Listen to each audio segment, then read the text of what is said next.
안녕하십니까. 저는 정보대학 컴퓨터학과의 이희조입니다. 예, 반갑습니다. 오늘 이제 정보법 포럼 두 번째 이제 발표인데요. 주제는 법학자는 정보를 아는가?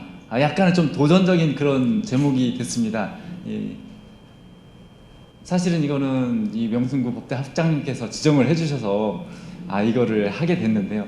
생각하면 할수록 좋은 주제인 것 같습니다. 그래서 여러 가지로 이 포럼의 취지에 맞지 않나 하는 그런 생각을 좀 해봤습니다. 첫 번째 이유는 사실은 저희는 기술을 하지만은 법을 전혀 모릅니다. 그래서 저희는 모르는데 과연 법을 공부하시는 분들은 정보를 얼마나 알고 계신지, 왜냐하면 지금 일상생활에 너무나 많은 부분들이 이 정보기술과 관련된 부분이 있어서 법이나 이런 제도적인 것을 연구하시는데도 분명히 이런 그 기술적인 부분도 어느 정도는 좀 알고 계셔야 되지 않을까 하는 생각도 들게 되었습니다. 두 번째로는 저희 쪽에서 이제 기술 개발을 하다 보니 법하고 이렇게 관련된 부분들이 상당히 많이 이렇게 저희한테 다가오고 있습니다. 예를 들면 어느 기술은 법 때문에 안 된다고 하고, 어떤 부분은 이거는 이 어떤 부분 준수해야 하기 때문에 기술을 이렇게 가야 된다 하는 영향이 상당히 많이 있습니다. 그래서 그런 거를 몇 개 사례를 들어서, 저희는 법을 모르기 때문에 이거 이상하지 않아요? 이렇게 하면은 굉장히 저희는 곤란한 면이 많은데 더 좋은 길이 있지 않을까 싶은 부분들이 있어서 그런 몇 가지 사례를 선정을 해서 오늘 토론을 해봤으면 합니다. 중간중간에라도 이렇게 질문이나 이런 게 있으시면 같이 토론하는 그런 것이 어떨까 싶고요. 저는 2년 전에 IoT 소프트웨어 보안 국제공동연구센터라는 것을 이제 설립을 해서 고려대가 센터가 되고요.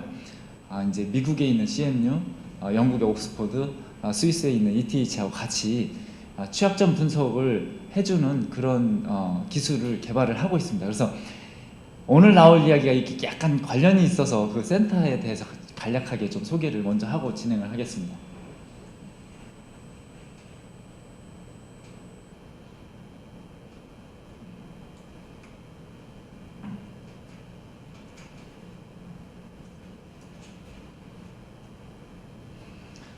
지금 사물 인터넷이라고 하는 거, 지금 여기에 있는 AP들 뿐만이 아니라 우리가 들고는 스마트폰, 그리고 자동차, 그 외에도 집에 있는 가전제품, 많은 아기용품 등등, 요즘에는 많은 그 일반적인 기기들이 사물 인터넷으로 이렇게 연동이 되어서 굉장히 편리한 서비스를 제공을 하고 있습니다.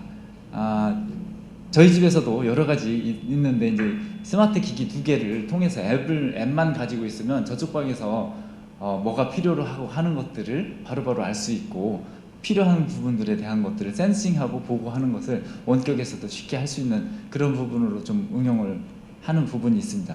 그러다 보니 제가 생각할 때는 2개의 가치관의 충돌이 나타나고 있는 부분이 있습니다. 하나는 그동안에 만들어 오던 그런 제조업체들이 있고요. 그리고 이 컴퓨터하고 이 인터넷 기술들을 접목하다 보니 그 부분에 대한 것이 굉장히 중요도나 어떤 그 가치관, 이런 부분들이 굉장히 차이들이 있는 부분이 있습니다. 그래서 사물 인터넷은 우리 생활에서 굉장히 밀접한 부분이 있어가지고, 예를 들면 인형 하나가 지금 인터넷으로 연동을 해서 챗봇과 연동이 되면 아이가 집에서 여러 가지 인형과 대화를 할 수가 있는 그런 반면, 누군가는 그 과정에서 원격에서도 집에서 무슨 일이 일어났는지를 엿들을 수 있는 그런 상황까지 됩니다. 그래서 이거는 보안에 관련된 어떤 문제가 발생한다고 하면은 인형의 어떤 가치를 훼손하는 것이 아니고 우리 일상적인 생활에 큰 피해를 유발할 수 있는 부분까지도 나타나고 있어서, 그만큼 중요도가 보안에 관련된 부분이 커지고 있지만은 그거를 고려해서 개발을 하거나 하는 부분들이 많지 않습니다. 그래서 여기저기 전 세계적으로 흩어져 있는 그런 기술들을 한 곳에 모아서 쉽게 쓸 수 있도록 한다면 굉장히 유용하지 않을까 해서 이제 국제공동 연구를 시작을 했고요. 그러다 보니 이제 각 나라에서 관련돼서 취약점, 즉 소프트웨어에 어떤 약점들이 있는 거를 자동으로 찾는 기술들을 최근에 보안 쪽에서는 굉장히 핫한 기술입니다. 그동안에는 해커들이 골방에서 몇 날 며칠 이렇게 막 입력 넣어보다가 이상한 행동하네? 이거 취약점 아닌가? 해서 하나를 찾아내면 전 세계의 그 소프트웨어를 이용해서 공격을 할 수가 있었거든요. 근데 방어하려고 하다 보니 너무 힘듭니다. 방어는 취약점들을 다 알아서 막아줘야지 되고, 한 번 시도가 해서라도 뚫리면 안 되기 때문에 그만큼 어려운 면이 있습니다. 근데 전문적인 기술들은 여기저기 흩어져 있고, 작은 제조업체에서 그런 부분을 전문성을 가지기는 너무 힘들고, 또 고가의 상용 제품을 쓰기에는 너무 힘든 면이 있어서 저희는 그거를 지금 학계 쪽에서 앞서서 선도기술을 연구하는 것들을 한 곳에 모아서 자동적인 그런 플랫폼으로 외부로 제공을 하는 걸 목표로 하고 있고요. 저희의 그 특징 중에 하나는 이렇게 팀이 있습니다. 그러니까 이 어떤 부분은 소스 코드라고 하는 설계도, 소위 말해서 그런 거를 분석을 하는 부분이 있고, 또 하나는 실행 파일이라고 하는 이 지금 우리 스마트폰에 들어있는 그런 코드를 분석하는 부분이 있고, 또 하나는 실행 중에 있는 서비스를 이제 분석하는 부분들로 나누어져 있는데, UI UX를 연구하는 팀이 있습니다. 그러니까 보안에 관련된 기술에 관련된 전문성이 없어도 이런 취약점을 분석을 할 수 있도록 하기 위해서 그런 팀이 이제 UI나 인터랙션에 관련된 연구를 해서 적용을 하고 있습니다. 그래서 여기 이제 국제 회의를 하기 위해서 이렇게 스크린, 온라인 스크린도 3개를 만들어 놓고 있는데요. 이렇게 저희 연구원들이 직접 방문을 해서 겨울마다 대학원생들이 연구를 직접 이제 수행을 하기도 하고, 서로 세미나를 하기도 하고, 외부에서 왔을 때도 저희가 이제 각종 교육을 지원을 해주고 있는데, 그걸 이용해서 이 플랫폼을 개발을 해서 공개를 했습니다. 그래서 이 외부로 서비스를 할 수 있고, 누구라도 여기 iotcube.net에 접근을 하면 그런 소프트웨어들을 분석을 할 수가 있습니다. 그러면은 내가 운영 중인 서비스 혹은 내가 만든 제품이 안전한지 이거를 시장에 내놓기 전에 점검을 쉽게 할 수 있도록 하는 장점을 가집니다. 그래서 이거는 이제 기술적으로도 굉장히 인정을 받아서 이제 보안에 관련된 탑 컨퍼런스인 S&P라는 데서 올 5월에 발표를 해서 굉장히 많은 어텐션을 받았고요. 국제적으로도 이제 운이 좋게 상을 받는 그런 부분에 많은 기여를 했습니다. 더불어서 일반적인 그 개발자들뿐만이 아니라 기업들에서 지금 이 그 분석 플랫폼을 활용하기 시작했습니다. 지금 삼성전자에서는 개발 단계에서 이 스마트폰이나 스마트 TV나 이런 다양한 기기를 개발하는 단계에서 저희 IoT 큐브의 분석 결과를 점검하는 과정을 개발 프로세스에 지금 적용을 했습니다. 더불어서 호주에 레드햇 보안팀이 있는데요. 전 세계에서 오픈소스, 지금 이제 우리 지금 스마트폰이 90%가 오픈소스를 기반으로 거기 이제 상용 제조업체에서 부가적으로 개발한 프로그램이 들어가는데요. 그 부분에 대해서 오픈소스의 취약점이 나오면 레드햇이라고 하는 이 회사에서 코디네이션을 해주고 있습니다. 그래서 가장 먼저 오픈소스의 취약점이 거기에 보고가 되게 됩니다. 그래서 이 레드햇에서는 한 곳에서 어떤 소프트웨어 취약점이 발견이 되면 똑같은 취약점이 다른 데에 또 있을 수가 있기 때문에 그거를 저희 플랫폼을 이용해서 분석을 먼저 해오겠다 해서 저희가 생각지도 못한 그런 응용 부분을 생각을 해서 우리한테 취약점을 주지 못하지만 똑같은 취약점이 있는지 점검할 수 있도록 이런 부분을 해달라고 해서 저희가 지금 그 기능을 또 추가를 해서 지난주에 익스텐시브하게 이제 테스팅을 해서 굉장히 긴 테스팅 결과 보고서를 저희한테 보내준 상황입니다. 그리고 어제는 이제 네이버에서 마찬가지로 이제 이런 IoT 큐브를 회사에서 좀 쓰고 싶다. 네이버에서 자체적으로 브라우저를 또 개발하고 하는 부분들이 있어서 이거를 효과적으로 쓸 수 있을 것 같다라는 그런 부분이 있었습니다. 기타 이제 언론에 좀 보도된 부분들도 있어서 이제 기본적으로는 어쨌든 이게 보안에 대한 걸 잘 모르는 누구라도 이런 취약점을 분석을 할 수 있도록 그런 플랫폼을 무료로 제공을 해서 전 세계에 누구라도 와서 쓸 수 있다 하는 부분이 있습니다.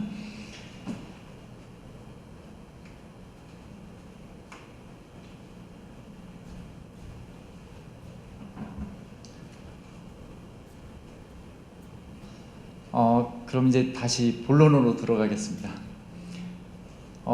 법에 관련된 부분들이 있고 저희 쪽에서는 또 많이 인용이 되는 부분이 망법, 정보통신망 망법이라고 하는 거 있죠. 정보통신망 이용 촉진 및 정보보호에 관한 법률이라는 그 긴 이름을 가지고 있는 거하고 개인정보보호법에 관련된 부분이 있습니다. 그래서 그런 부분들이 저희하고 이렇게 연관이 되는 부분들이 있어서 그거에 좀 사례를 말씀을 드리도록 하겠습니다. 그래서 여기서 보면은 사실은 인용문에서 나와 있듯이 기술 발전에 따라서 법도 이렇게 계속 그런 부분을 반영해야 된다는 부분들이 있다고 생각을 하는데요. 저희는 그런 기술 개발하는 과정에서 이런 부분이 이랬으면 좋았지 않았을까 하는 부분을 사례를 가지고 저희의 그 기술적인 부분 한번 접목을 해보겠습니다. 망법에서 금지된 부분이 바로 이 48조 1항입니다. 그러니까 허가되지 않은, 그러니까 정당한 접근 권한 없이 정보통신망에 접근해서는 안 된다. 이 문구를 보면 굉장히 나이스합니다. 합리적이죠. 아니 허가받지 않은 망에 어떻게 접근을 한단 말인가. 이거는 굉장히 의도가 불순하다 이렇게 볼 수 있지 않습니까? 허가받지 않은 망을 접근을 해? 이거는 당연히 이거는 그 침해 행위고 이거는 처벌받아 마땅하다 이렇게 볼 수가 있을 것입니다. 네, 이 문구만 봐서는 당연히 그렇다고 보여지는데요. 그래서 3년 3천만 원까지 처벌을 할 수 있도록 이렇게 벌칙이 되어 있습니다. 그러면 이제 몇 가지 사례를 보겠습니다. 이 첫 번째로는 모든 시스템에 들어가 있는 기본 명령어가 있습니다. 핑이라고 하는 명령어가 있습니다. 핑이라고 하는 명령어는 윈도우스, 리눅스, 맥OS 할 거 없이 기본으로 들어가 있는 명령어입니다. 이건 뭐를 하느냐면은 제가 어떤 서비스를 이용하려고 하는데 그 상대가 반응을 안 할 때 죽었나 살았나 확인을 해보고 싶지 않습니까? 그럼 핑 하고 그 상대 호스트 이름을 적어주게 됩니다. 예를 들면 핑 하고 법대 이런 웹사이트가 로우스쿨인가요? 로우 코리아 HKR을 집어넣게 되면 살았는지 죽었는지 반응을 합니다. 이게 인터넷 표준에 정의된 프로토콜입니다. 그래서 어떤 머신이라도 그 리퀘스트를 받으면 자기 받은 그 똑같은 데이터를 가지고 리플라이를 해주게 됩니다. 그럼 내가 보낸 핑이 맞구나. 얘는 지금 응답은 하는구나. 잠시 서비스는 뭐가 문제가 있는지는 몰라도 그 해당하는 IP 주소에 누군가는 대기하고 있구나를 확인할 수가 있습니다. 그러면 이것은 과연 망법 48조 1항을 침해하는 건가요? 왜냐면은 접근 권한이 이게 허가받지 않고 지금 법학전문대학 웹사이트를 누군가 전 세계에 어디 있는 누군가가 확인을 해보는 거지 않습니까? 정보통신망에 접근을 한 거 아닌가요? 48조 그 취지는 망에 들어가는 걸 얘기하는 거거든요, 사실상. 이것도 지금 사실은 이제 패킷이 갔다가 오고 뭔가 정보를 가지고 왔습니다. 거기 가가지고. 근데 지금 망에 들어간 거라고 할 수 있나요? 사실상 그 조항이 망에 들어간 걸 갖고 하는 거거든요. 좋습니다. 그래서 이 망에 들어간 게 무엇이냐 이게 이제 관점입니다. 정보통신망이라는 개념 자체가 또 굉장히 논란이 많습니다. 맞습니다. 그것이 바로 이제 제가 주장하고 싶은 그런 문제점입니다. 이런 건 있어요. 내 컴퓨터가 켜졌는지 안 켜졌는지를 남들이 알게끔 하는 것조차도 나는 싫다. 왜냐면 P라는 게 컴퓨터 켜져 있냐 없냐를 체크할 수 있거든요. 그렇다면 만약에 우리 로봇 배제 필름처럼 그런 건 적용하면 안 되나요? 지금 금방 말씀하신 것처럼 핑이라는 게 너 지금 작동하냐 안 하냐 그렇지 확인하는 거 아닌가요? 그러면 로봇 배제들처럼 너 그럼 물어보지 말라고 딱 편말 내려듯이 하시면 그거는 가능합니다. 지금도 이제 네트워크단에서 예를 들면 고려대학교는 핑 리퀘스트를 불허한다 하고 이 앞단에서 고려대학교 앞단에서 정책을 펼치면 하는데요. 기본적으로는 차단을 하지 않는 이상은 지금 다 동작을 하고 있습니다. 저희 모든 머신은 다 기본적으로 그렇게 동작을 하도록 되어 있습니다. 그래서 망에서 차단을 할 수는 있어도 기본적으로 다 동작을 하고 있는 상황입니다. 지금 우리 이준수 말씀하신 거는 접근의 정의와 범위가 어디까지냐의 그 질문이죠. 접근이라는 지금 말씀하신 이재 교수 말씀하신 건 뭔가 들어와서 거기에 어떤 문서를 허가되지 않은 문서를 가져간다는 그런 걸 말씀하셨는데 접근의 의미가 사실 핑으로 접근하는 것은 가져가는 거는 그 조항이 1항이 가져가는 관계 없어요. 일단 무조건 들어간 거 갖고 이미 게임이 끝나는 거예요. 아 그렇죠. 자 그래서 자 일단은 이게 전 세계에 지금 이게 다 쓰고 있는 거고 인터넷 표준으로 모든 컴퓨터에 이미 들어가 있는 기능입니다. 그래서 이거는 일단은 통해 가지고 얻을 수 있는 정보는 얼마나 응답 속도가 빠른지 그리고 대기가 돼 있는지 등등인데. 그러니까 내가 만약 컴퓨터 켜져 있으면 한 걸로 볼 수도 있고 만약 안 하는 거 아예 셧다운 시키는 거나 뭐 아까처럼 앞단에다 그럼 이게 전부 동식마비한 개념이 아니고 그것도 아니죠. 저기 그다음 이제 유도비라는 사이버 크라임 컴퓨터처럼 컴퓨터 시스템이라고 하면 어떻게 될까요? 그래서 예를 들면 조항에 망에 들어간 게 아니라 시스템에 들어간 거면은 예를 들면 말씀하신 것이 대안이 될 수도 있다고 보여지긴 하는데요. 컴퓨터 그 시스템 컴퓨터에 직접 접근을 한 경우에는 이렇게 안 된다 이렇게 정의를 할 수도 있습니다만 과연 그걸로 충분한지 다시 한번 또 보겠습니다. 이거는 지금 기본적으로 핑을 가지고 논란이 된 적은 없었습니다. 이거는 기본 기능이고 특별히 여기서 뭐 얼마나 이 준비가 돼 있는지 정도이지 그리고 IP 어드레스에 해당하는 호스트가 있는지 정도이지 부가적으로 어떤 센시티브한 정보가 나오지는 않거든요. 두 번째 이 사례를 보겠습니다. Nmap이라고 하는 툴이 있습니다. Nmap. 이거 굉장히 자주 사용하는 툴입니다. Nmap. 이게 뭘 하냐면은 방금은 이제 핑하면은 특정 포트에서만 대응을 합니다. 7번 포트 혹은 ICMP라고 하는 특별한 프로토콜에만 대응을 하도록 되어 있는데 그걸 조금 더 확장을 하면 이 하나의 컴퓨터가 이 서비스 그러니까를 동시에 구동할 수 있는 게 최대 65,000개가 동시에 구동이 될 수가 있습니다. 프로그램이. 그러면 65,000개 중에 몇 번 포트라고 표현을 하는데 그러니까 몇 번 프로그램이 지금 준비 중인지 그거를 쭉 볼 수가 있습니다. 그러니까 예를 들면 어떤 컴퓨터는 웹 서비스를 하는 중이고 어떤 컴퓨터는 메일 서비스를 하는 중인지를 알 수가 있습니다. 이걸 통해서 이 Nmap이라는 툴을 한번 보겠습니다. 이게 Nmap이라는 툴을 여기서 지금 제가 이제 IoT 큐브를 대상으로 돌린 경우가 되겠는데요. 80번하고 443번 이게 HTTP하고 HTTPS가 준비되어 있다는 걸 볼 수 있습니다. 잠시만요. 이 노이즈가 좀 끼는 것 같은데 어디선가 계속 볼륨을 좀 한번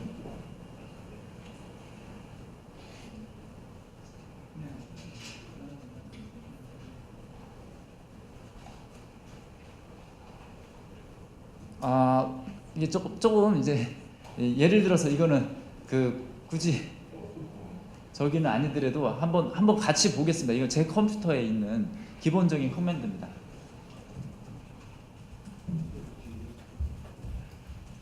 예를 들면은 지금 이건 핑은 다 들어가 있는 커맨드이기 때문에 저희 연구실의 웹사이트가 지금 동작을 하는지를 봤더니 웹사이트가 지금 준비가 돼 있는 걸 볼 수가 있습니다.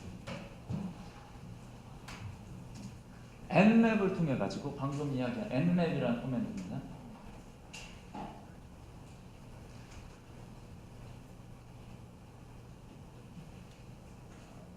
그러면 여기 지금 저희 연구실 컴퓨터는 지금 2개의 포트가 열려 있다라는 걸 알 수가 있고 웹 서비스를 제공 중이다라는 걸 알 수가 있습니다. 여기에다가 이제 부가적으로는 그러니까 해당되는 컴퓨터가 준비가 돼 있는지 그다음에 해당되는 컴퓨터가 무슨 운영 체제를 쓰고 있는지 어떤 서비스가 구동 중이고 어떤 서비스의 경우에 따라서는 특정 버전을 쓰고 있는지 등등을 확인해 볼 수가 있습니다.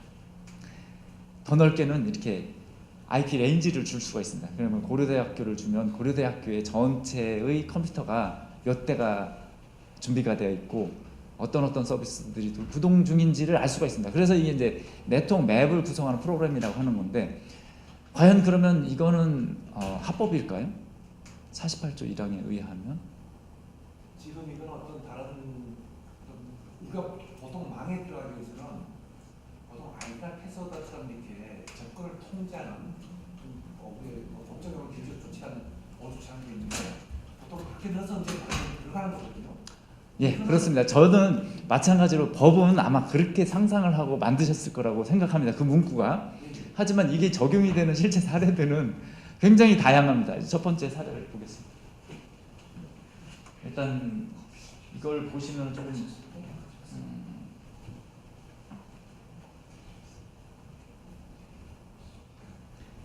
우선 이 영상을 한번 보겠습니다. 이 영상에 나오는 딱 그 첫 번째 이 상황이 이 N맵이라는 프로그램을 이용해서 하는 과정인데, 이게 매트릭스 영화거든요. 매트릭스 영화에서 뭘 하는 거냐면 전 그 도시에 있는 전력망을 뚫고 들어가서 전기를 다 꺼버리는 그 상황을 이제 보여주고 있는데 거기 딱 앞장면에 트리니티가 하는 것이 N맵을 통해 가지고 전력망 서버에 접근하는 과정이 있습니다. 한번 보겠습니다.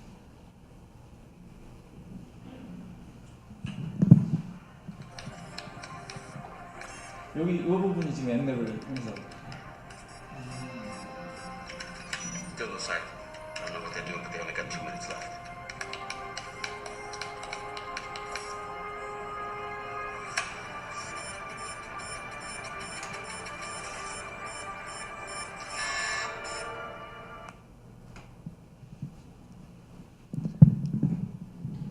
이 매트릭스에서 N맵이 이용이 되는 영상을 사용함으로써 N맵이 또 굉장히 유명해진 케이스 중에 하나가 되겠습니다.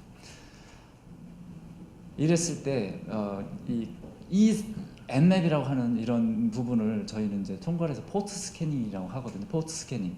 어떤 서비스가 준비 중이고 거기에 이런 어떤 컴퓨터들이 레디가 돼 있는지를 알면 그 다음 과정이 이제 좀 더 아이디 패스워드라든지 취약점을 익스플로이트하는 과정들이 들어가게 되는데요. 그럼 이 N맵처럼 포트 스캐닝을 한 것이 과연 48조 1항에 의하면 합법이냐 불법이냐 케이스를 보겠습니다. 첫 번째 케이스는요. 저희는 이 핀란드하고 같은 방식으로 이거를 불법이라고 정의되는 부분이 있어요. 왜냐하면 허가받지 않고 망에 접근을 한 거고 거기에 관련된 정보를 취득을 했습니다. 그래서 핀란드 같은 경우는 17세 해커가 은행망을 스캐닝을 했습니다. 스캐닝을 한 걸 가지고 실제 이게 처벌을 받은 경우가 있거든요. 근데 이제 실제 거기에 성공적으로 들어간 건 아니지만 스캐닝을 하는 과정에서 정보를 빼내려고 하고 그거는 충분히 공격으로 볼 수 있다 하는 부분이 있었고요. 독일하고 영국에서는 접근만 한다고 불법은 아니고 이 악성, 그러니까 소위 말해서 해킹 툴, 여기는 네트워크 점검 툴이라고 볼 수도 있는데 해킹 툴, 해킹만을 목표로 한 해킹 툴이나 악성 행위일 때는 불법으로 정의가 되어 있습니다. 그러니까 여기는 어떻게 보면 의도를 보는 부분이 있죠. 첫 번째는 행위만 봐도 결정을 하는 거고, 이스라엘은 의도가 선한 경우는 합법으로 허락을 해주고 있습니다. 소위 말해서 이 취약점을 찾기 위해서, 취약점을 찾아서 그거를 이렇게 픽스를 하면 해커들의 공격으로부터 예방을 할 수가 있기 때문에, 미국은 피해가 발생할 경우 그때만 불법으로 이렇게 정의를 하고 있습니다. 그래서 포트 스캐닝은 이런 범죄가 아니다 이런 걸 티셔츠나 이런 걸 차에 스티커를 붙이고 다니는 부분까지도 있는데, 그래서 이거를 보면은 이제 저희 관점에서 보면 이거는 행위만 있으면 일단은 망을 침입한 걸로 해석이 될 소지가 있기 때문에 이 부분은 어떻게 보면 불법으로 간주가 될 수도 있다 하는 걸로 해석이 될 수가 있다고 보여지고요. 두 번째로는 독일, 영국, 이스라엘은 의도를 보는 부분이 있습니다. 그래서 이 행위를 했어도 선한 의도였냐 아니면은 공격의 의도였냐를 봐서 판단하는 부분이 있고, 미국은 좀 더 결과를 이렇게 보는 부분이라고 이 부분에 있어서는 이제 해석이 되는 부분이 있습니다. 그래서 이 행위를 이렇게 넓게 정의를 해놓으면 많은 부분을 할 수는 있지만 이제 기술 개발하는 입장에서는 이 부분이 굉장히 포텐셜하게 불법이라는 것 때문에 많은 부분이 걸리는 부분이 있습니다. 첫 번째로는 저희는 기술 개발을 하고도 이런 부분을 쓰지 못하는 부분이 나타납니다. 쇼단이라고 하는 게 있습니다. 이거는 검색 엔진, 구글이나 네이버처럼 검색 엔진 중에 하나인데 사물 인터넷 검색 엔진입니다. 쇼단이라는 것을 통해서 요즘 뉴스에 쇼단이라는 거 보시면은 CCTV 어디에 취약점이 있는 CCTV 전국에 몇 개가 발견이 됐다. 어디 여수에 무슨 버스 정류장에 뭐 이렇게 예를 들면은 음란물이 상영이 됐다 하는데 아마도 쇼단을 통해서 거기에 취약점이 있는 그 사물 인터넷 기기를 접근을 한 것으로 파악이 된다. 쇼단을 통해서 이 스카다라고 하는 그 어떤 그 제어 시스템들, 뭐 여기 여러 가지가 있겠죠. 뭐 이렇게 발전소도 있고 또 교통망도 있고 이런 부분들을 침입을 하는데 활용이 되는 것 같다. 이런 부분들이 나타나고 있습니다. 이건 전 세계에 우리나라에 있는 서비스가 아니고 이제 미국에 있는 서비스인데 전 세계 누구래도 현재 있는 그런 사물 인터넷 기기들을 볼 수가 있습니다. 예를 들어서 잠깐 한번 쇼단을 한번 볼까요?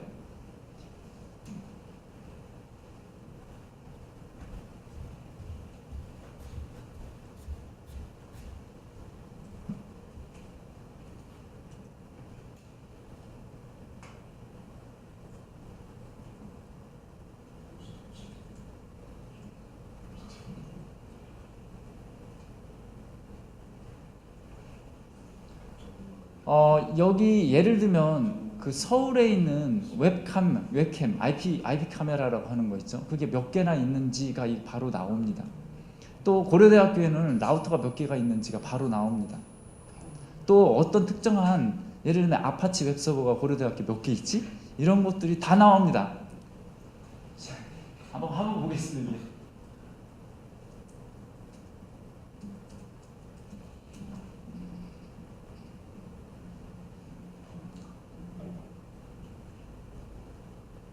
그럼 여기서는 이제 웹캠이라고 했지만은 웹캠 이외에도 IP 카메라, CCTV 등등 이런 거를 이 지르를 하면 거기에 해당하는 걸 다 보여줍니다. 여기 서울에서 지금 웹캠이라는 키워드로 잡힌 디바이스가 155개가 나오고 있습니다. 그럼 여기 웹카메라는 인터넷에 연결되는 거지만 CCTV는 보통 얘기를 안 하지 않습니까? CCTV도 인터넷 기반으로 CCTV를 한번 쳐볼까요? CCTV는 이게 인터넷에 연결되기 때문에 잡히는 거 아닌가요? 인터넷에 연결되는데요. 그럼 CCTV가 뭐고 웹캠이 뭐고 여기에 또 특정한 키워드들을 넣을 수가 있어요. 그러면 그 키워드에 매칭이 된 디바이스를 그냥 보여주는 겁니다.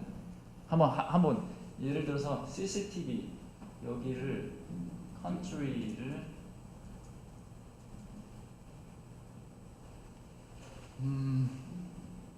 hopefully 없길 바라죠. 없길 바랍니다. 근데 CCTV 다 인터넷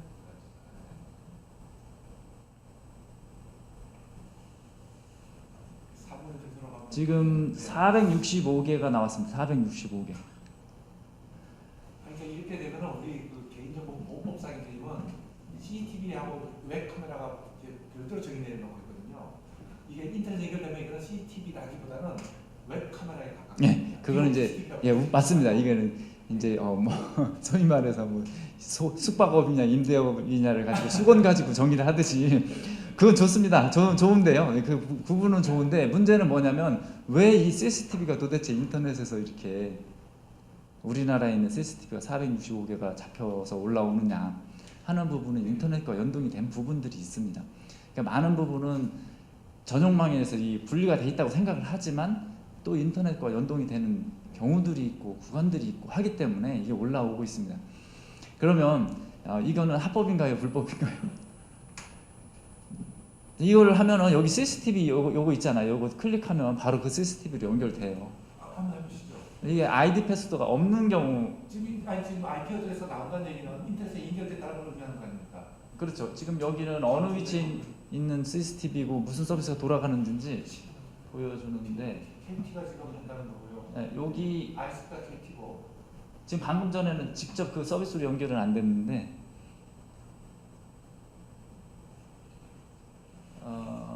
예를 들면 지금 IP로 된 것 중에 이게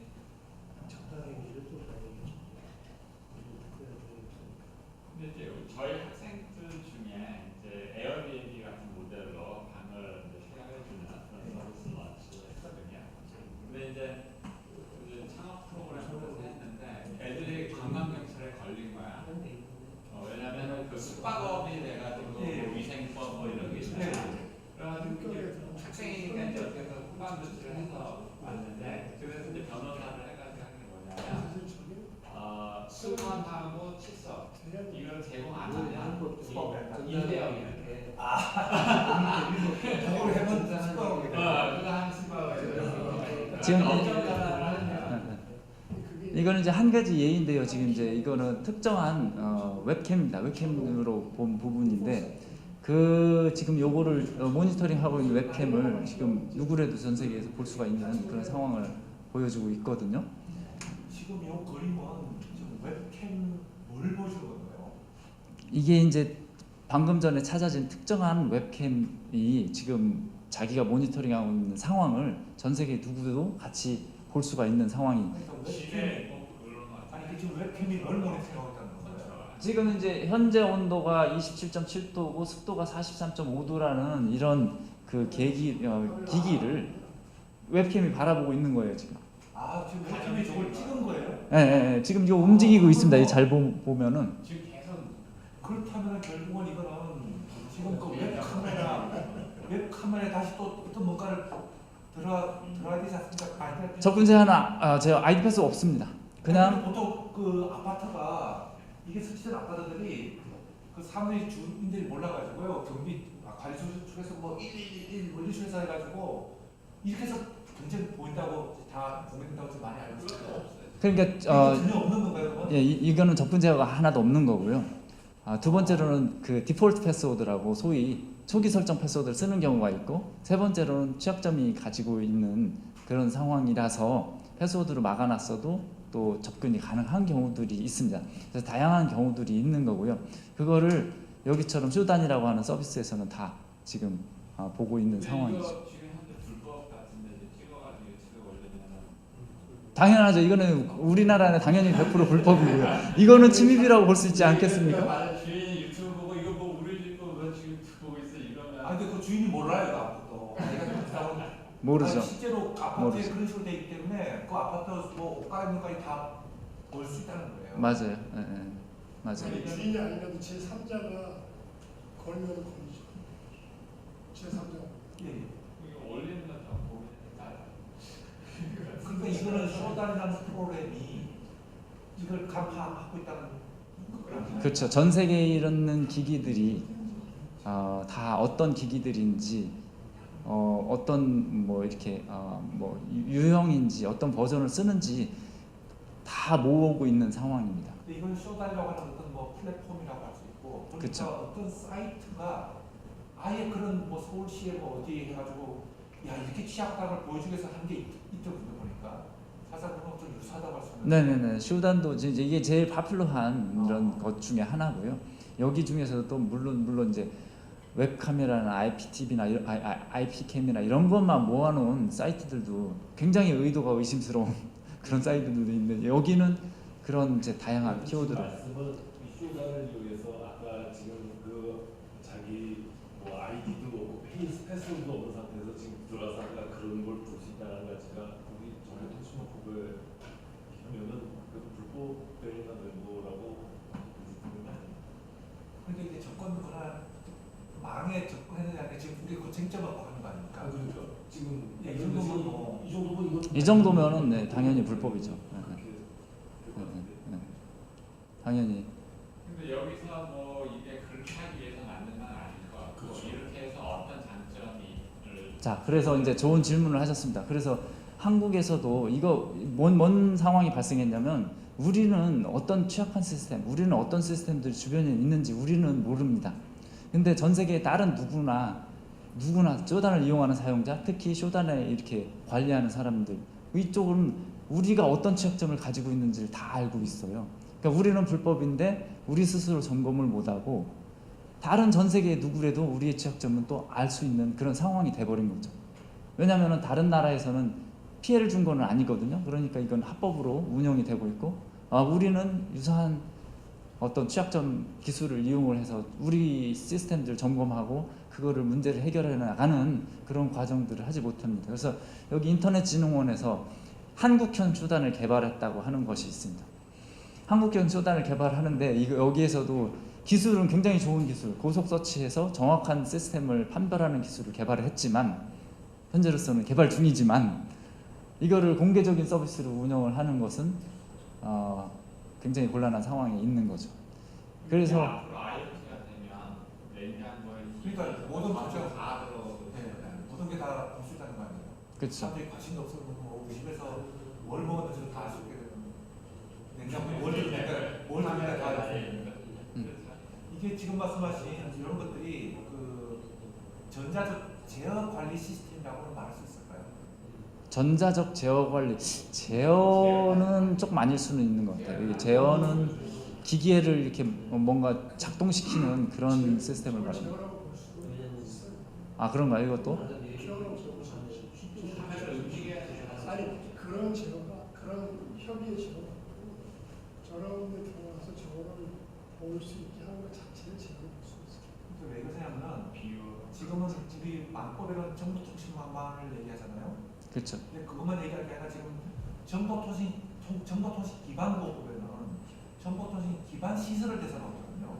근데 거기는 망하고 전자적 제어 관리 시스템도 들어갑니다. 물론 이제 뭐 에너지 뭐 이런 거 아니는 거지만, 그러니까 이제 만약에 이게 그에 해당된다면 이제 정보통신 기반보호법으로 들어갈 수 있는 맞습니다. 예, 넓어지는데 이제 그 기반보호법에 이 한정된 시스템이 아닌 여기서는 이제 전체 해당된다고 어떻게 에너지랑 뭐 이런 해당된다고 어떻게 당연히 해당되는 부분이 들어올 수 있는 거죠. 인터넷을 전체를 스캐닝하기 때문에. 그랬을 때 여기서 논점은 어쨌든 간에 어느 정도까지, 예를 들면 건강검진을 내가 이 어느 정도까지 허락을 해줄 것이냐 하는 부분들이 있다는 거거든요. 그래서 이게 표현하는 방식이 여러 가지가 있습니다. 근데 어떤 분은 야 이거 정도면 예를 들면은 대문이 열렸나 안 열렸나 열어보는 정도다. 이거는 굉장히 이거 의심스럽다 하는 분도 있고, 또 한 면에서 보면은요 이게 대문이 하나가 아니에요. 이 컴퓨터에 65,000개의 대문이 있고 지금 1초에 수많은 사람들이 수천 명 수만 명이 왔다 갔다 하는 상황이거든요. 나 혼자 이거를 내가 문제가 있는지 알 수가 없어요. 전문성도 없고. 그러면 누군가가 너 지금 그쪽 문으로 이상한 증상들이 있으니까 대체 좀 해봐 하는 거를 서로 도와주는 그런 선의의 어떤 의지들이 더 크지 않는 이상은 해커가 이렇게 공격하려고 마음을 먹으면 얼마든지 정보를 가질 수 있는 상황에서 이게 어떻게 보면은 그 선과 악의 싸움에서 항상 악이 이길 수밖에 없는 상황이라고 보여지거든요. 우리가 예를 들면 이제 사고의 케이스지 않습니까? 이런 정말 구체적으로 예를 들면 그 심장, 인공 심장을 이제 그 이식이라고 하고 거기다 센서를 달았어요. 저기 마음으로 연결된 거죠. 그렇다면 이런 그 쇼다운이라는 이런 것들을 이용해서 어느 그 심장 그 센서 어느 정도까지 들어갈 수가 있어요? 자, 지금은 이제 사물 인터넷이라고 하는 것이 이렇게 이제 현재 이게 약간 이제 네트워크에 관련된 부분이 들어가는데요. 사물 인터넷이 별도의 이렇게 망을 가지는 경우가 있습니다. 이 홈 네트워크에 자기네 프로토콜인 직비나 G웨이브라는 걸 통해서, 그건 인터넷의 IP하고 전혀 상관없습니다. 밖에서 직접 보이지는 않거든요. 근데 이렇게 쓰려고 하니까 굉장히 제한적이에요, 서비스가. 그래서 밖에 나가서도 집에 문제가 없는지를 보려고 하니 인터넷에 연동을 시키게 되거든요. 그러면 거기에 사물 인터넷의 게이트웨이들이 있어요.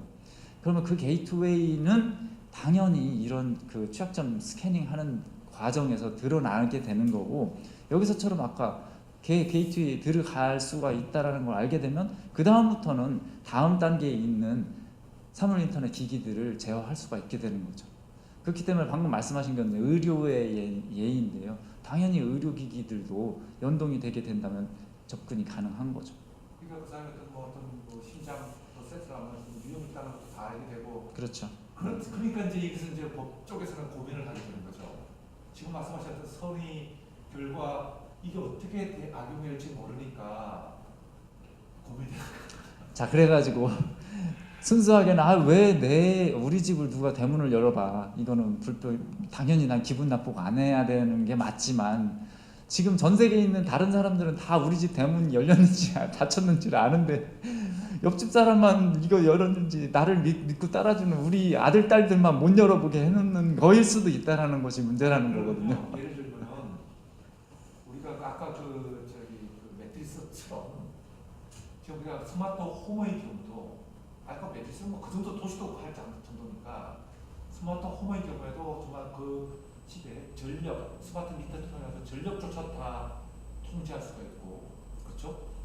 스마트 기기 그리드 상황하고 예, 그 컨트롤 상황을 그리고 이제 방해합니다. 아까 심장 같은 경우는 어떻게 공격을 해가지고 멈추게 할 수도 있고, 그렇죠.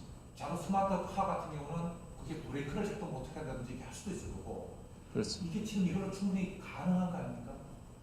맞습니다. 이제 그렇게 보다는 이제 멈추게 하거나 브레이크 잡는 것 같은 경우 아직까지는 그걸 안 가스도 틀지 않게 끌 수는 있었는데. 그러니까 이런 식으로 가능하다면은 법에서는 그것까지 다 고려를 해야 되거든요. 그래서 그게 안 일어나야 되잖아요. 내 자동차가 열심히 고속도로 달리고 있는데 누군가 원격에서 갑자기 브레이크를 하거나 제어 안 되게 하면, 브레이크 안 되게 하면 안 되지 않습니까? 그 안 되게 한다는 것이 망법에 접근, 이거 스캐닝을 안 되게 해야 돼, 이건 불법이야 해서 될 부분이 아니라는 것이 문제입니다. 그렇게 해서 될 것 같으면은 너무나 간단한 문제인데 그러니까 테스트조차도 그 시큐리티 테스트조차도 못하게 하는 겁니다. 그러니까 건강검진도 못합니다. 저희 개발 단계에서 좋은 기술 만들어도 다른 데서 와서 이렇게 서로 쓰고 정보 공유를 하려고 해도 많은 부분이 걸려 있습니다. 정보. 네. 이제 형법을 적용을 하는데요. 48조 1항하고 1, 2, 3항이 있는데 벌칙을 보니까 1항하고 3항이 동일하게 5년 이상이고 2항이 마이너스 6%, 7년이더라고요. 그러니까 1항 같은 경우는 침입하기만 하면 5년 이상, 5년 이하가 3년. 네. 일으켜도 또 5년 이하. 맞습니다. 이게 네. 불법으로 보면 정도에 따라서. 이해하지가 않거든요. 네네네. 법을 좀 잘못 만들게 한 건데 네. 이게 이제 어떤 관점이냐면 이게 위험 우리가 소위 말하는 이제 위험형법이라고 얘기하거든요. 망하고 연결된 정보 망에 침입하거나 하게 되면 굉장한 위험이 이제 발생할 수 있기 때문에 미리 사전에 차단을 해가지고 형법을 투입하는 거예요. 그래서 예비 행위 자체도 본범처럼 지금 이렇게 하는 거여서 대표적으로 문제가 있는 규정으로 지적을 받는 거죠. 그런데 지금 이런 논리를 조금 저는 저작권도 같이 하는 사람인데 저작권법에서 어떤 기술적 보호 조치를 해가지고 아이디어 패스워드를 가지고 그런 게 대표적인 거거든요. 근데 거기에 대한 예외로 뭐가 있냐면 시큐리티 테스팅이 들어가 있어요. 예외로. 그러니까 지금 저작권법 기술 보호 조치 무력화를 금지시키는데 그 시큐리티 테스팅, 암호 연구 이런 것들이 들어가 있거든요. 예외로. 근데 지금 망법하고 정보통신기반법 보면은 그런 예외가 전혀 없다는 거죠. 지금 오늘 말씀을 하나 딱 들으니까 여기도 뭔가 그런 예외가 필요하다는 걸 저는 느끼겠어요. 얘가 상당히 이제는 완전 법을 고쳐야 돼. 아주 제한적으로 얘가 필요하고 지금 말씀은 이게 지금 아까도 얘기했듯이 그런 사태가 발생하지 않도록 이쪽에서 기술 개발을 하려면 여러 가지 시도를 하게 되는데 그게 다 포용이 되는 거죠. 거기서 지금 그거 자체를 완전히 막아놓기를 않고 있는 거니까. 기술 개발하는 거죠. 아까 말씀하신 것처럼 피스메이커를 외부에서 든다. 그게 필요에 의해서 원격 진료 같은 거라든지 아니면 저희가 운동을 하면서 그 데이터를 계속 보내는 실 정밀 의료 같은 거를 하려고 해도 그런 데이터 공개될 제한된 법에서 공개 필요가 있거든요. 꼭 기술 개발만 위해서. 그래서 오히려 예외적으로 허용되기보다는 예외적으로 불허가 되는 거지. 그게 더 디폴트를 활용하는 걸로. 예, 그게 더 적절한 접근이 아니겠는가라고 저는 생각합니다. 왜냐하면 이 앞으로 인터넷 연결 IoT가 피할 수 없는 세상으로 가고 있기 때문에 그걸 저희가 이게 광범위하게 딱 묶어버리면 뭐 사실은 할 수 있는 걸 어떻게 만든 것 같지만 더 많은 위험에 노출되는 거예요. 아까 말씀하신 것처럼 남들은 다 대문에 들어오는데 우리는 들어오는지도 모르고 앉아있는 그런 꼴이 될 수 있어요. 그럼 지금은 현재 이런 법 때문에 정밀 의료가 좀 불가능한 건가요? 정밀 의료에서 저희 이슈 시작하죠. 취약한. 왜냐하면 지금 의료원에서 요즘에 발표를 해서 뭐 아시겠습니다만 이제 환자 데이터를 모은단 말이에요. 그러면 이 환자 데이터 여러 용도로 쓰여야 되는데 그 용도를 다 예단할 수는 없어요. 근데 용도가 바뀔 때마다 자유적으로 보호 허락을 받아야 되고 그러니까 데이터에 대한 접근도 망법에 영향을 받고 하니까 굉장히 지금 어렵습니다. 클라우드법이 그나마 개정이 돼서 데이터가 의료 데이터 클라우드에 올라가려고 되어 있는데 그보다 훨씬 더 광범위하게 데이터 활용될 수 있습니다. 지금 그 그 보건복지부에서 정밀의료 관련된 법안을 거의 제가 좀 준비한 걸로 알고 있거든요. 그렇다면 거기서는 과연 이걸 어떻게 해결할 것인가? 그것도 한번 예, 그 지금 만약 제가 그 아까 질문드린 게 지금 이런 것 많고 이런 것 때문에 정밀의료가 힘들다고 한다면 그 법안을 지금 준비 중인 보건복지부에서 이거 분명히 고민할 거거든요. 그러니까 뭐든지 현재 법이 파지티브나 네거티브로 오는데 그 4차 산업혁명에는 다 할 수 있어. 근데 요거만 하지 마라는 것들이 있어야지만 그 다음 단계 넘어. 왜냐면 앞으로 어떤 것들이 올지 모르잖아요. 근데 우리나라는 이거만 해. 아니 이거 새로운 걸 못 하는 거야. 결국 이노베이션이 이루어지지 않는 이런 거죠. 거죠. 학교 교수님, 제가 이제 하도 현법 공부하지가 오래돼가지고 그렇지만 사실은 현법이라는 게 사실 의법성 조각사유라는 것도 있고 네, 정당행위라는 그걸로 것도 있어야 해결을 되는데 할수 있을 것 같아요. 정당행위로 해결이 돼야 되는데 아까 이제 그 법 자체에 보면은 그 조항의 일환 자체를 보면은 침입하는 것 자체만으로 그냥 네. 위법하다 불법이다 해가지고 벌칙 적용이 되는 것으로 돼 있으니까 이건 형법상의 위법성 조각사유인 정당행위 같은 게 이렇게 어떻게 보면 적용될 여지도 없게 법이 만들어져 아니 있는 뭐 침입해도 목적이라든지 뭐 아니 왜 침입하는지 이제 바이러스 유포하든지 아니면 장애를 일으키는 거 말고 뭐 다른 목적이 있을 것 같긴 한데 이제 그 목적이 정당성이라는 경우에는 정당행위가 그리고 저 정당행위로 저게 굉장히 이렇게 허용이 될 쪽으로 가야 될 것 같은 생각이 근데 이제 이제 법이 이렇게 돼 있는 한은 이제 그렇게 가야 될 것 같고 제가 보기에는 법을 좀 바꿔야 될 불법성에서는 완전히 차이가 나는 거예요. 장애하고 장애를 일으키는 거하고 그냥 단순히 접근 침입하는 거하고는 당연히 불법성에서 차이가 있는데 똑같이 지금 규율을 해도 아니 지금 그게 대한 아기만들은 형량이 같다는 측면에서 말씀하시잖아요. 근데 이게 48조 1항에 입법 목적이 있거든요. 일단 망에 허락을 받지 않고 또는 접근 권한이 있지만 그걸 초과해서 들어가는 거에 대해서는 일단 들어가는 것 갖고도 일단은 이거는 문제가 있다고 보는 거고 들어가고 난 뒤에 또 거기서 어떤 비밀이라든지 이런 거 했다면 또 그걸로 또 다른 또 커버가 되는 거고요.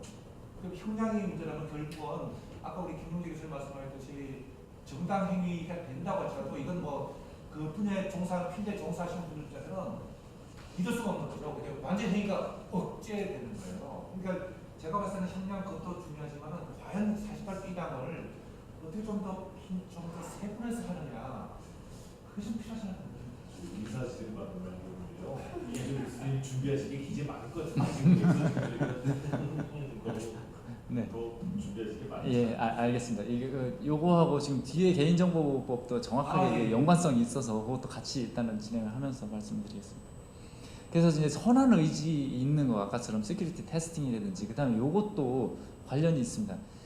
지금 전 세계 글로벌 기업들은 다 버그 바운티라는 프로그램을 운영을 하고 있습니다. 이게 뭐냐면 자기 그 제품이나 서비스에 문제가 있으면 보고를 해라.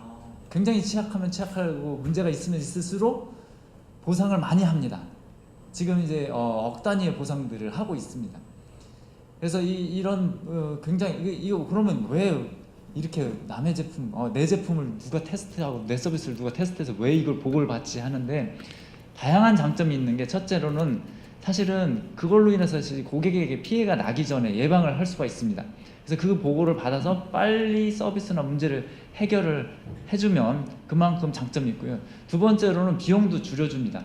어떤 그 배상 비용이나 이런 문제 해결 비용뿐만이 아니라 이 문제를 찾기 위해서 R&D를 많이 해야 되거든요. 그러니까 좀 더 안전한 시스템을 개발하기 위한 자체적인 R&D 노력이 있어야 되는데 외부의 이런 다양한 그런 어떤 제보를 받으면 훨씬 더 수준 높은 그런 결과를 얻을 수가 있습니다. 그래서 당장에는 개발 단계, 추후에는 보상의 어떤 비용 이런 것들을 줄일 수가 있기 때문에 굉장히 적극적으로 몇 년 사이에 이제 구글, 페이스북, 애플 등등은 굉장히 적극적으로 이 버그 바운티 프로그램을 운영을 하고 있습니다. 반면 국내 현황은 굉장히 어렵습니다. 국내는 일단 인식이 안 좋습니다. 연락을 하면 이놈이 또 뭔 협박을 하가지고 이게 좀 돈 뜯어내려고 그래서 이게 해외에서 예를 들면 소프트웨어 회사나 이런 서비스 회사에 국내 업체에 연락을 하면은 굉장히 뭐라고 하죠? 이 하대를 합니다. 일단 이 녀석 어떻게 해서 문제 없이 돌려보내야 될 텐데 이렇게 그런 인식들이 굉장히 많고요. 그런데도 뭐 이걸 안 할 수는 없고, 만약에 그게 드러나면 치부가 드러난다고 생각을 하기 때문에 자꾸 감추려고 하거든요. 그래서 이제 안 할 수는 없으니까 이제 정부에서 인터넷진흥원을 통해서 이 취약점 신고 포상제라는 거를 부분적으로 이 운영을 하고 있습니다. 그러면 취약점 포상제를 통해 가지고 몇 개의 소프트웨어 회사들이나 기기 제조사들이 이제 점점 참여를 하고 있어요. 그래서 그것을 어떻게 하냐면은 취약점이 신고가 되면 인터넷진흥원에서 분석을 해서 그게 맞다, 정확하게 알려지지 않았던 소위 말하는 제로데이다, 그러면은 그 기기에서 동작을 하는지 확인하고 그 회사하고 코디네이션을 해서 보상도 해주고 비용도 이렇게 같이 이렇게 뭐라고 하죠? 그 회사에서는 이득을 얻은 만큼 또 보전을 하도록 하고 있습니다. 그런데 이게 굉장히 제약적입니다. 일단은 소위 말해서 그 망법을 넘어서는 특히 웹 서비스나 이런 쪽은 일단 커버를 못합니다. 독립된 소프트웨어, 독립된 제품, 그래서 내 제품을 내가 테스트해서 나온 취약점 보고하는 쪽은 그나마 운영 중인데, 소위 말해서 망법을 넘어서서 외부로 서비스되는 건 이게 남의 서비스를 가서 이렇게 해봐야 되잖아요. 그러면 분명히 허락받지 않은 부분들을 접근을 해보고 확인해야 되기 때문에 취약점 신고하는 사람이 법을 어기는 것을 허락을 할 수가 없기 때문에 그 부분은 제외가 됩니다. 또 한 가지는 굉장히 여기에서 그 보상 측면에서 모티베이션이 굉장히 급격하게 줄어들고 있습니다. 여기 500만 원까지 보상을 해준다고 하지만 주로 30만 원에서 300만 원 사이에 결정이 됩니다. 30만 원에서 300만 원 사이인데요. 그거를 약간 삐딱한 마음을 가지고 소위 말해서 이 음지에서 팔면 100배의 보상을 더 받습니다. 음지에서는 그것만 사러 다니는 사람들이 굉장히 많습니다. 적극적으로 팔라고도 하고, 한번 거래를 트면 계속해서 연락도 오고, 그렇기 때문에 이게 정상적인 기업으로 가느냐, 음지로 가느냐, 음지로 가면 이제 해커들이 공격을 하는데, 악성 코드를 만드는데, 또는 뭐 경우에 따라서는 정부에서 이렇게 정보 수집용으로 활용이 되고 있어서 각국에서도 정부에서도 적극적으로 먼저 알려지지 않은 취약점을 확보하기 위해서 엄청난 돈을 투자를 하고 있습니다. 근데 우리가 발견한 취약점조차도 우리 내부로 흡수를 하기에 굉장히 어려운 면이 있습니다. 물론 저는 그게 다 법 때문이라고 생각을 하지는 않지만, 법도 일조를 하고 있는 것이 이 문화적인 것이 거기에 배경에 깔렸다고 생각을 합니다. 그래서 그런 부분들이 어떻게 보면은 음지로 가지도 않도록 해주는, 양성화하는 부분들도 분명히 필요하다고 생각을 하는데요. 이게 앞으로는 좀 더 개선할 방법들을 찾아야 될 거라고 보입니다. 블랙마켓으로 가지 않아도 그레이 마켓이 있습니다. 화이트 마켓은 소위 말해서 회사에서 직접 거두는 거고, 블랙마켓은 공격하려고 사가는 거고, 중간에 그레이 마켓이 있습니다. 공개적으로 사고 파는 그런 회사들이 있습니다. 여기 지금 제로디움이라고 하는 회사에서는 아이폰의 최신 버전 취약점 15억에 사겠다고 공개적으로 선언을 해서 그거를 사들이고 있습니다. 그러면 하나의 취약점, 이 아이폰의 어떤 취약점을 발견하면 15억을 법니다.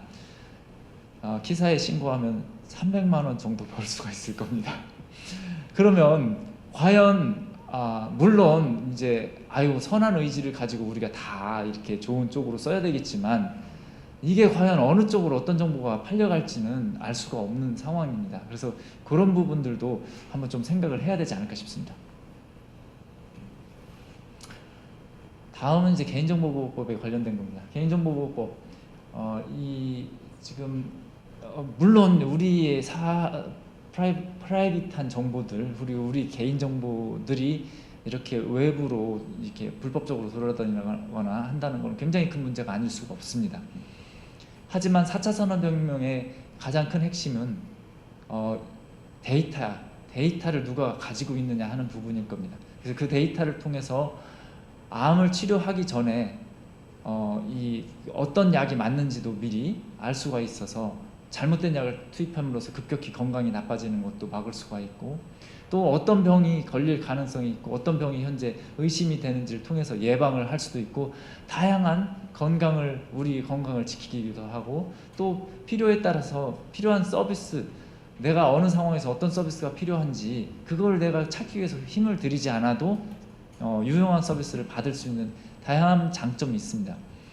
근데 현재로서는 조금 그 데이터를 이렇게 공유를 하거나 학술적인 목표로 쓰는데 어려움이 있는 부분을 좀 말씀을 드리고 싶습니다. 물론 개인정보보호법에 보면은 18조 2항이죠. 18조 2항에는 예외 조항을 두고 있습니다. 동의를 받지 않아도 되는 부분들, 예를 들면 뭐 이런 부분들이 있습니다. 그건 뭐냐면은 특정 개인을 알아볼 수 없는 형태로 가공을 하면 쓸 수 있습니다. 알아볼 수 없는 형태로. 그럼 알아볼 수 없는 형태, 이게 뭐 개인정보를 제외한 데이터는 학술적인 용도나 이런 선한 의지로 쓸 수가 있습니다. 굉장히 좋은 부분이 최근에 추가가 됐습니다. 그러면은 어떻게 없앨 것이냐를 잠깐 보겠습니다. 이거는 지난번 포럼에서 이대희 교수님께서 잘 설명을 해주셨는데 저희는 이제 기술적인 관점에서 좀 살펴보겠습니다. 개인정보라는 것은 개인을 특정할 수 있는 정보이고요. 이걸 비식별 조치를 통해서 개인정보를 삭제할 수가 있습니다. 비식별 조치라는 것은 식별할 수 있는 요소를 삭제하거나 대체하는 행위를 말하고요. 비식별 조치를 위해서 할 수 있는 데이터의 부분은 식별자 부분하고 속성자 부분이 있습니다. 식별자는 소위 말해서 주민번호처럼 특정한 사람을 특정할 수 있는 경우가 되겠고요. 속성자로는 개인을 특정하지는 못하지만 이런 속성들이 모아지면 누군가를 특정할 수 있으면 이게 속성자가 될 수가 있습니다.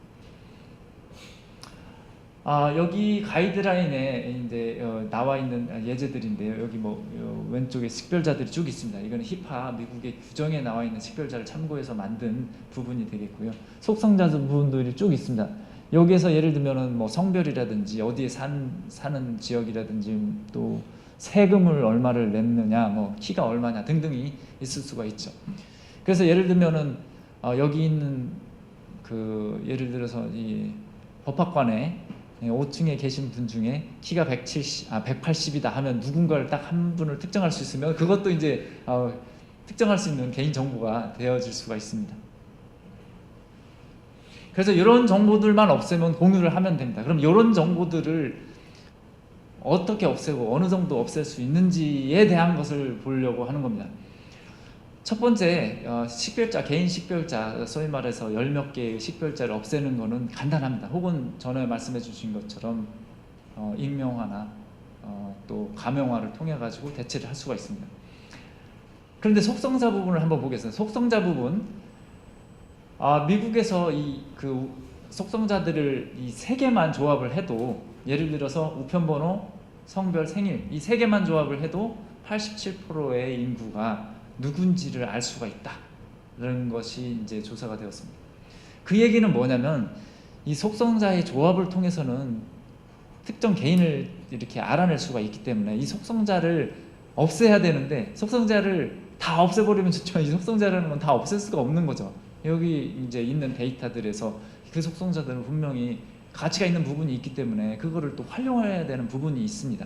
그래서 이제 K-어너니미티처럼 특정인을 지칭하는 게 아니라 이 정도 그룹으로 나타나게 하는 그런 프라이버시 프로텍션 기법들을 이제 이야기를 하고 그렇게 변환을 하면 좋다 하고 있습니다. 그런데 과연 그게 어느 정도 현실성이 있는지 잠깐 보겠습니다. 두 번째로는 추론이 가능한 부분이 많습니다. 이건 뭐냐면 이 속성자 세 개는 특정인을, 그러니까 개인을 지칭할 수 있다 하지만 경우에 따라서는 이게 아니라 다른 정보를 통해서 또 다른 그 속성을 유추해낼 수가 있습니다. 얼마 전에 그 아버지가 이 소송을 냈습니다.